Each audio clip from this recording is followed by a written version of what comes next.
그러면 교수님, 아주 명확하게 상부 위장관계 증상이 아닌데 다른 증상으로 오셨는데 알고 봤더니 이 위장관 질환이었던 케이스들이 좀 있을까요? 사실은 그 환자들이 뭐 위쪽 문제인지 소장 문제인지는 뭐 본인이 잘 모르니까, 근데 어쨌든 상복부가 불편하다고 오시는 분들이 종종 있는데, 그쪽 원인이 상복부 관련된 실제적인 질환 때문에 그런 경우가 종종 있는데, 근데 증상으로 따지면 뭐 가슴에 통증이 있다던가, 근데 통증 보면 보통 우리가 심장병을 보통 의심을 하는데, 그런 것들이 역류성 식도염 같은 뭐 증상과 연관이 될 수 있는 경우가 종종 흔하더라고요.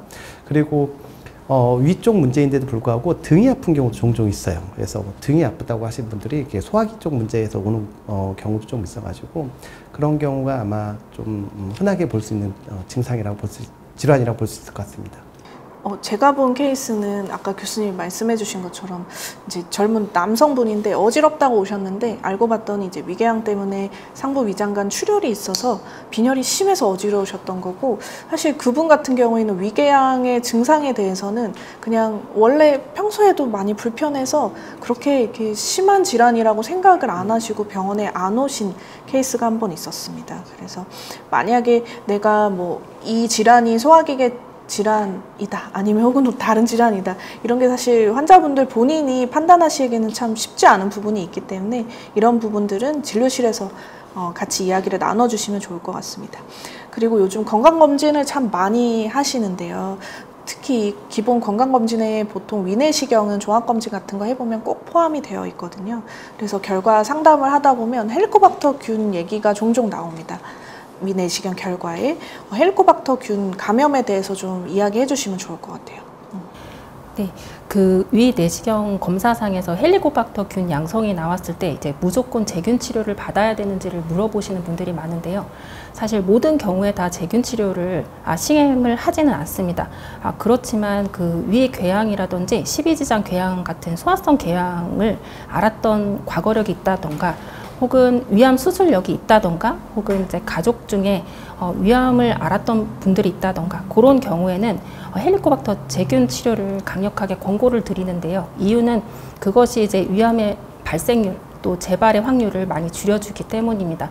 그렇지만 위내시경상에서 특별한 유소견이 없고 임상 증상이 그렇게 심하지 않을 경우에는 헬리코박터 제균 치료를 하지 않고 경과 관찰을 하는 것도 한 가지 방법인데요. 그렇지만 이제 헬리코박터 균은 이제 장기적으로 봤을 때는 만성적으로 위 점막이 염증을 유발을 하고, 또 그것이 위축성 위염과 이제 장상피 화생을 유발하기 때문에 만약에 내시경상에 유소견이 있다면 고민하지 않고 제균 치료를 받는 것을 권고를 드립니다. 검진 위내시경에서 헬리코박터균 감염 소견이 나오면 보통 이제 설명해 주시는 내용처럼 설명을 드리고 제균 약물 치료를 처방 이제 시작을 하는 편인데, 1차 제균부터요. 환자분들이 이 약제를 굉장히 드시기 힘들어해요. 그래서 열을 해서 보통 한 2주 정도 처방을 하는데 너무 막 토할 것 같고 속이 안 좋고 약을 먹고 나면 굉장히 힘들어 하시거든요. 제균 치료에 대해서 조금 자세히 얘기를 해주시면 좋을 것 같아요. 네, 보통 이제 헬리코박터 제균 치료는 1차 제균을 먼저 시도를 하고, 그 1차 제균에서 실패를 하였을 경우에는 2차 제균까지 시도를 하기도 합니다. 그런데 이게 항생제이다 보니까 간혹가다 항생제에 알레르기 반응을 일으키는 분들도 있고, 또한 이 약제에 대한 부작용으로 오심구토 증상을 호소하시는 분들도 있고, 어지러움 증상을 호소하시는 분들도 있는 것 같습니다. 그래서 그런 부작용이 너무 심할 경우에는 약을 끝까지 다 복용하시기보다는 이미 중단을 하시고, 그 다음에 추후에 이제 헬리코박터 요소호기 검사를 다시 재검을 해보실 것을 그렇게 권고를 드리기도 합니다. 제가 알기로는 이제 헬리코박터 균 소견이 한번 위내시경에서 나오면 이게 자연적으로 없어지기는 참 힘든 것으로 일단은 알고 있고, 제균 치료를 하시는 경우에도 특히 한국인 같은 경우에는 항생제 내성균이 좀 있는 케이스들이 좀 많이 있어서 열흘에서 2주 정도 제균 약물을 잘 복용을 하시고 이제 위장약을 한 4주 이상 안 드신 다음에 요소호계 검사나 위궤양이 있는 분들 같은 경우에는 위내시경을 다시 해야 되는 케이스도 있기 때문에 그런 부분은 진료에서 이야기를 들으시면 될 것 같습니다. 그리고 헬리코박터 균 얘기를 환자분께 설명 드릴 때 가장 많이 받는 질문이 가족들한테 옮기나요? 이런 질문도 제일 많이 해주시는 것 같아요. 네. 어떻게 설명해 주시나요?